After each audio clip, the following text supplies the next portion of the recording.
And so I sort of realized that creativity, we're always talking about, inspiration and action and curiosity, but there's always a negative side to it. Inspiration, on one side, we've got our imagination, and the other side, we have distraction. The thing about it is that if you stay in distraction for too long, it becomes addiction. So what I try to do is basically be a little bit kind to myself and go, I ain't perfect, part of the process, to sort of draw myself back towards the sort of the more positive ion, but knowing that that shadow's always got to be there. So it's I suppose it's the yin and the yang of creativity.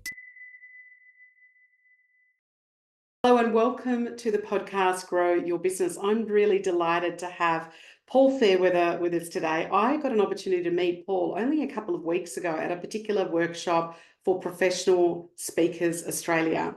And he has got a variety of background. He's an architect, he runs creative workshops, he's been doing this work all over the world. And he got to take me through somebody who didn't really believe was a good artist.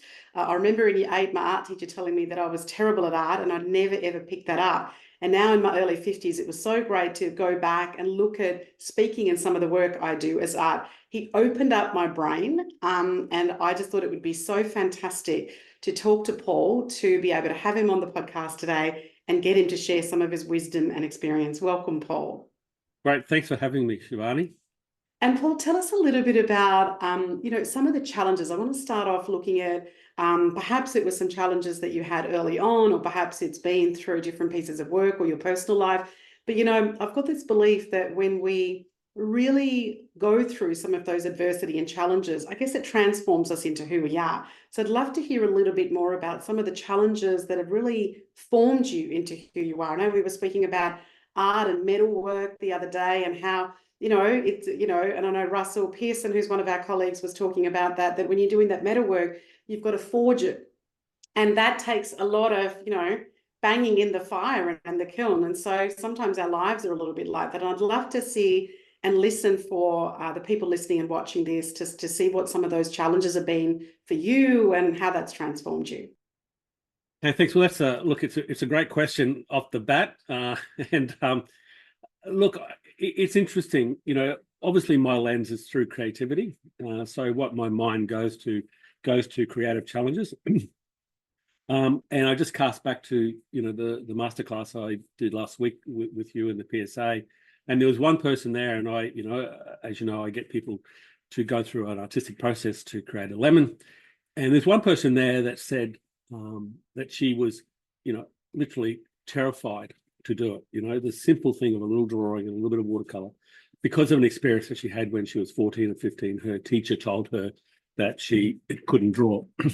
Well, I had a similar experience when I was 14. I was in a school musical, and I had actually painted the backdrops, the full-scale backdrops. Had a few weeks off school to do that. But during the final dress rehearsal, I was singled out by the musical director, asked to sing a few bars, and then told in front of the whole cast, which was my school and the girls' school down the road, that I couldn't sing. And I had to mime this. And up until that time, I'd been quite the performer, and I became sort of self-conscious around in puberty. And that thing was really, it was really a turning point for me. And it took me many years and lots more stories. But I eventually took singing lessons in my mid-40s. And took singing lessons for 8 years, and that that challenge to do that. And I'm a pretty bad singer, by the way, but I found that is really the stepping stone into the work that I do now, about trying to build other people's creative confidence and getting in the front and speaking with people. Because I had sort of lost that confidence to be in front of people because of this event that happened 50 years ago.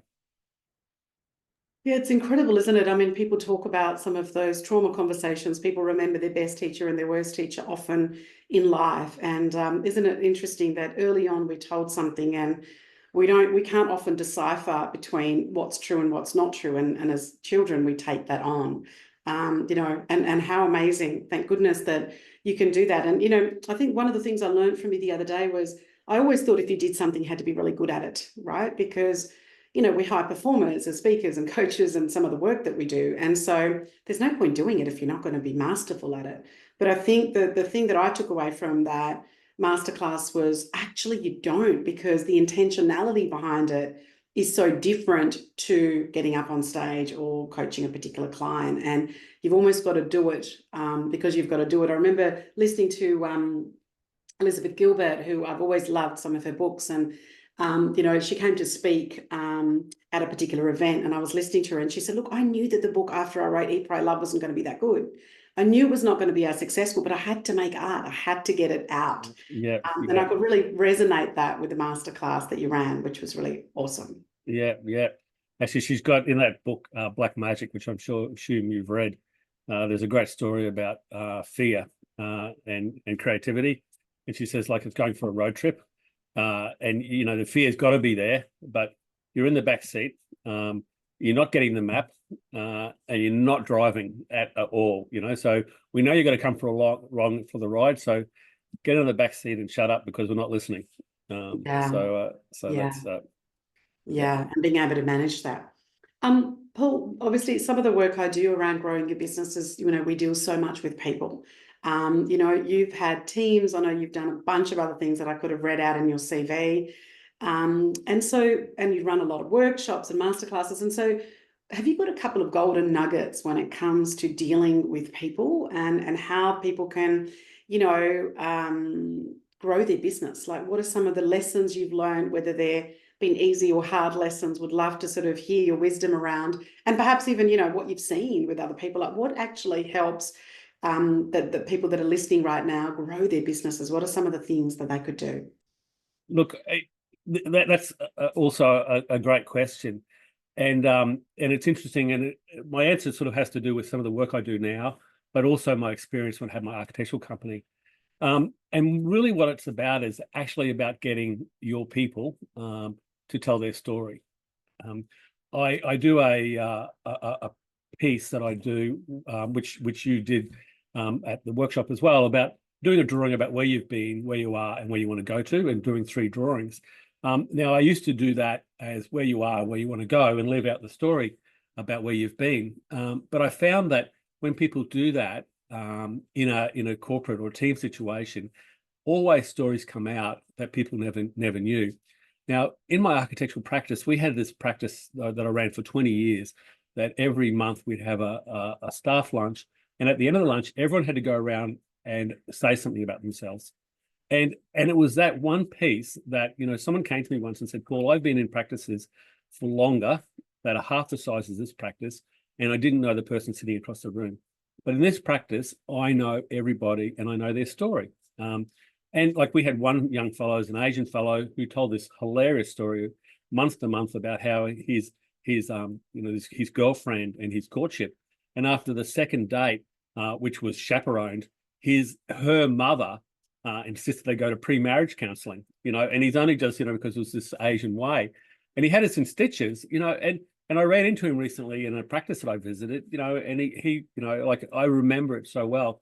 So there's this strong thing about connection. And the piece that I do is really about be extraordinary together. And we come together, we make connections through our stories.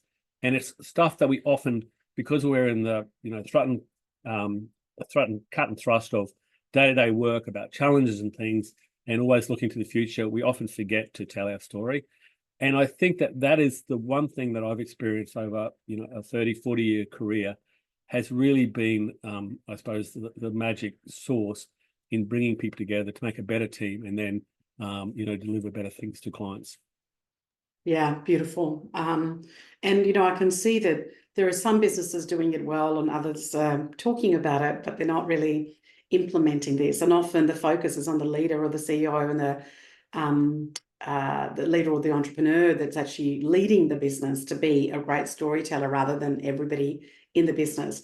That leads me to my kind of that next, you know, question that I'm always curious about is, how do we deal with people? You know, when you're talking about creativity, you know, we talk about innovation and creativity. I hear that all the time. Small, medium business, large businesses. Large businesses seem to be implementing more because they can take more risks.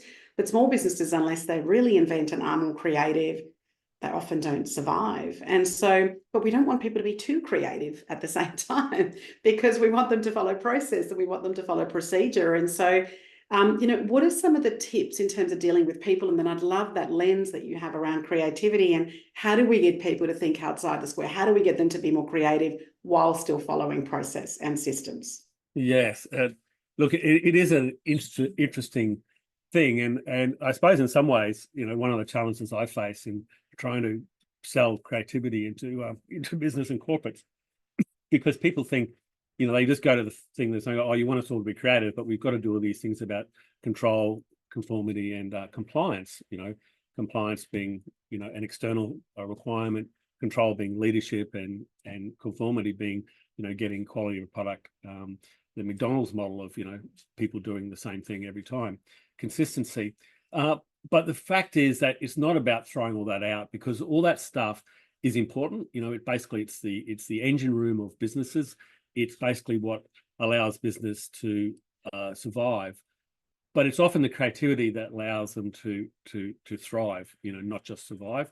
And so one of the things that I do is do an audit with a business to go, okay, list all the things that you've got to do in a particular department. It might be HR.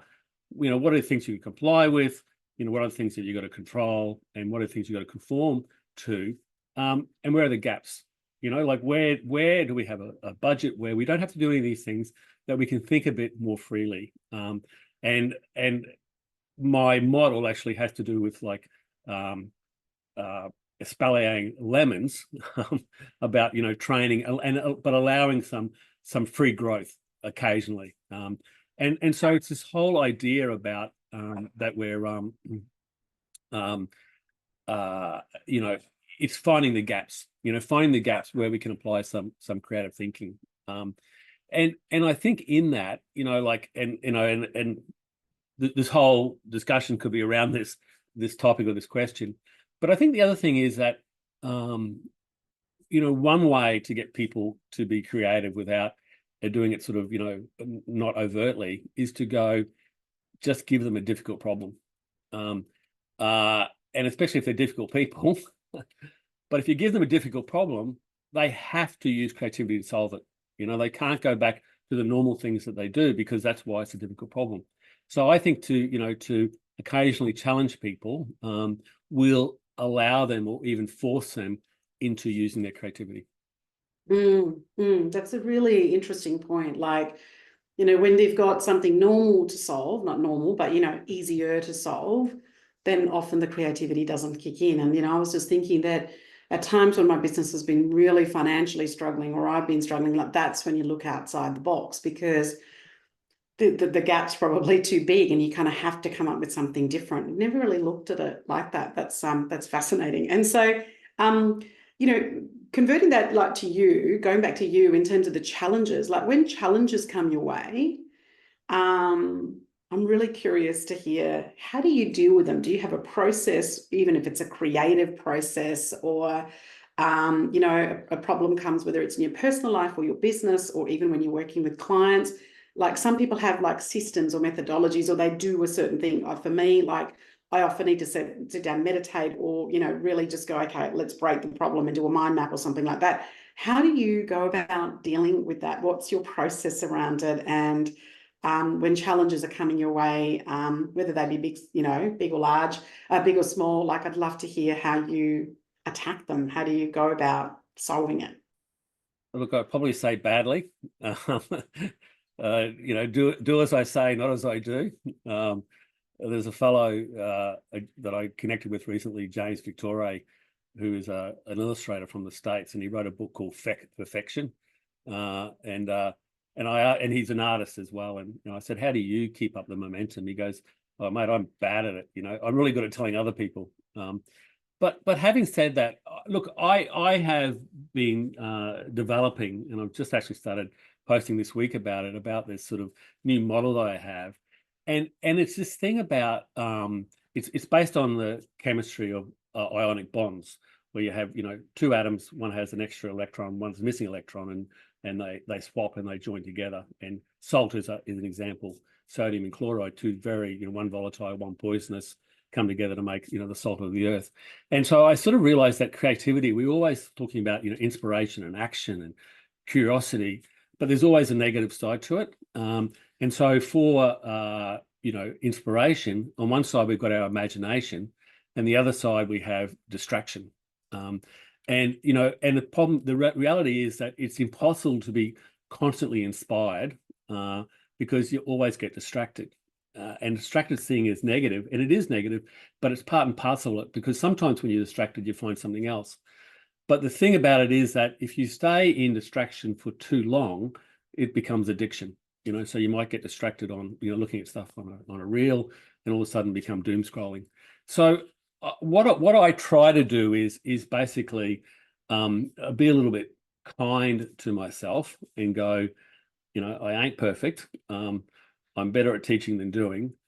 And at times, I need to realize that, okay, things aren't working, and I'm running down a rabbit hole, but it's part of the process to sort of draw myself back towards the more positive ion, but knowing that shadow's always got to be there. So it's I suppose it's the yin and the yang of creativity. There's the black and the white, the good and the bad, and you've got to have both. As a coach of mine said once, the brighter the light, the darker the shadow. So I suppose, what I do is really try to, meditate and have some rituals to just realize that, it's not all beer and Skittles, as one of the owners from Cooper's Beer once said. And he said, that's not true. He said, I've never ever paid Skittles in my life. So it's that thing. So I suppose the long answer, to a simple question is around awareness. And then that process is needed. Yeah. And so, Paul, you started to talk about this new model, and having just experienced some of the masterclasses that you do myself for a day, which was amazing. I'm interested in what your future aspirations are. What are some of the things that are on your list in terms of what you want to do, work-wise, business-wise, but also really interested in hearing what you want to do outside of that. Tell us more. So look, what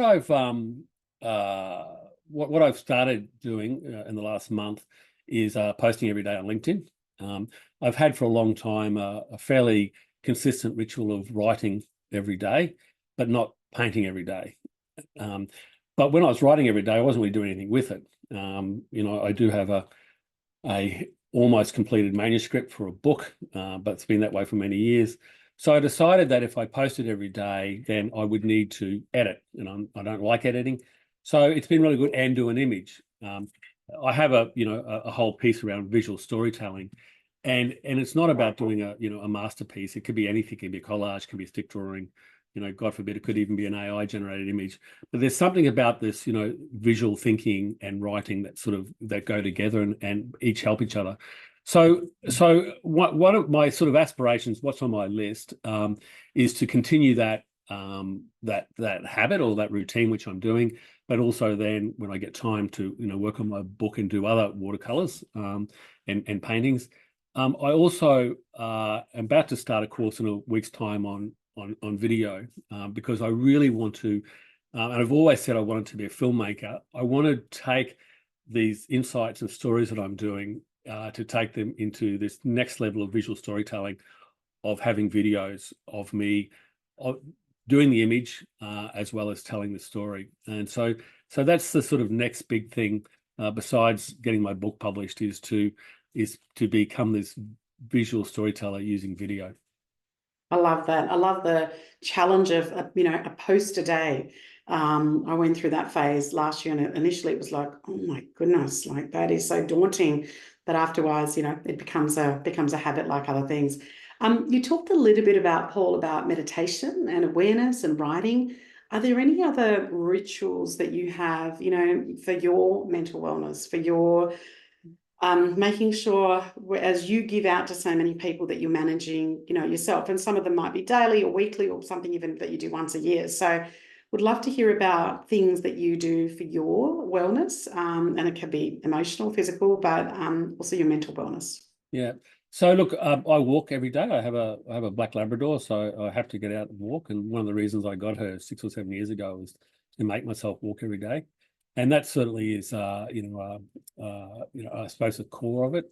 I do meditate every day. I listen to some meditations on an app by Sam Harris, who I just find to be great. It's really about consciousness. I find that really good. I have a little meditation, a little gratitude practice that I do that our colleague Avi Larin from Singapore taught me, which I do every day. And then look, the other thing I do is I'm pretty militant about my sleep. I wake early, so I get to bed early. I find that I'm highly sensitive to caffeine, so I basically avoid it wherever I can because it gets my mind racing. I love it, but after a day or two, I start to get very anxious. And so I really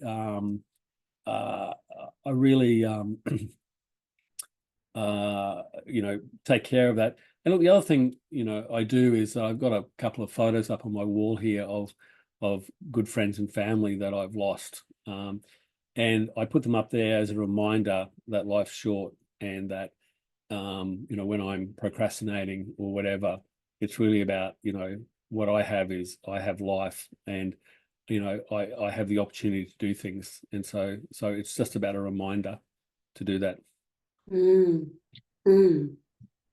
Wow, that's really powerful. That's really powerful, Paul, in terms of just reflecting to say, stop procrastinating and do it. You're alive, and make it count. Beautiful. That's great. If people want to follow your work, and I know you spoke a little bit about LinkedIn, tell us a bit about where people can follow you or your handles, what platforms you're on, maybe some upcoming masterclasses and things that I experienced. Tell us more about that. Yeah, look, my website is paulfairweather.com, so with no spaces. And LinkedIn is the same. You'll find me on LinkedIn. I am on Instagram under Everythink with a K, because something I always said, I never got corrected, and people gave me a hard time about it, so I decided to own it. So it's Everythink, and that's funny because I think as thought leaders, it is about everything. That's tends to be more my art, but because I'm doing a post today, which includes a watercolor, those posts there. My email is hello@paulfairweather.com, and and I have a newsletter that has my details of upcoming workshops and stuff. That's incredible, Paul. I'm going to chat to you in a moment about a couple of things too. I just so appreciate it. And normally, I'm not in my walking gear, which I'm just going to go for a walk after our podcast. Normally, I'm dressed up and got, makeup done. And I thought, no, I've got to get this thing in today before a very full day. And secondly, I don't often have my background on. And I just wanted to say thank you, because after being at the masterclass, I ended up creating my creative space, which is that chair with a doodle pad.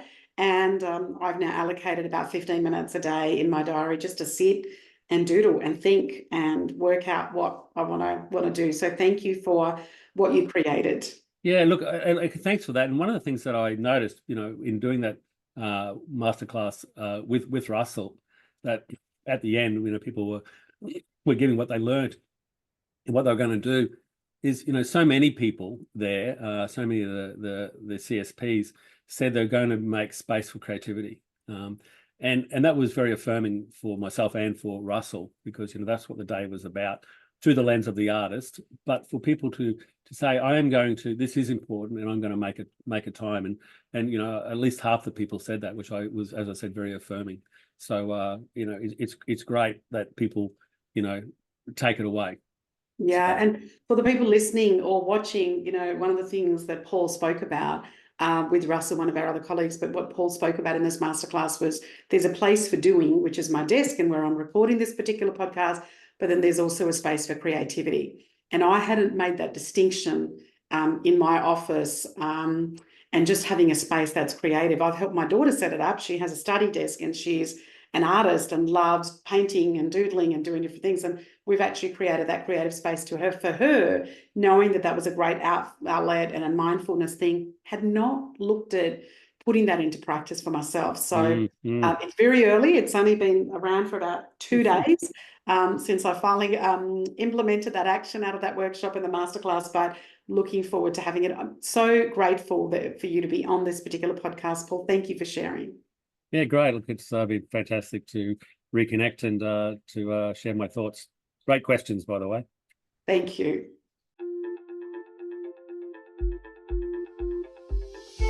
I'm Shivani Gupta, and you've been listening to the Grow Your Business podcast. I hope you got one idea that you can think about or perhaps even implement straight away in your business. Thank you for listening. Follow me on Facebook, Instagram, and LinkedIn under Ask Shivani. Remember, I call it Ask Shivani, so please send me your questions that I can address in this podcast for you. And I would also so appreciate if you went to the Apple Podcast to rate and review this podcast.